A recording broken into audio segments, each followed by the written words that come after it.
যে কিভাবে আমি বুঝবো যে আমি সঠিক ইসলাম অনুসরণ করছি? আর এই আয়াত হলো তার জবাব। আমি কারো হেদায়েতের নিশ্চয়তা দিতে পারি না, ইউটিউব কারো হেদায়েতের নিশ্চয়তা দিতে পারে না, গুগল কারো হেদায়েতের গ্যারান্টি দিতে পারে না, এবং কোনো মানুষও হেদায়েতের নিশ্চয়তা দেয় না। এটা আমাদের আশা যে স্বয়ং আল্লাহ আমাকে ব্যক্তিগতভাবে হিদায়েত দিবেন। হেদায়েত অন্য কোথাও থেকে আসতে পারে না। আপনার কাছে কোনো তথ্য না থাকতে পারে, অথবা আপনি তথ্যের সাগরে ডুবে থাকতে পারেন, এটা কোনো ব্যাপার না।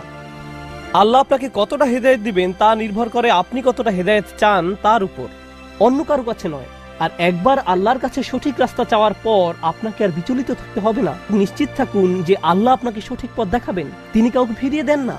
আল্লাহর কাছ থেকে হেদায়েত পাওয়া কঠিন নয়, এটা কঠিন নয়। আল্লাহ হেদায়েতের পথ খোলা রেখেছেন যারা চায় তাদের জন্য। আমাদেরকে শুধু সেসব মানুষের অন্তর্ভুক্ত হতে হবে, শুধু এইটুকু।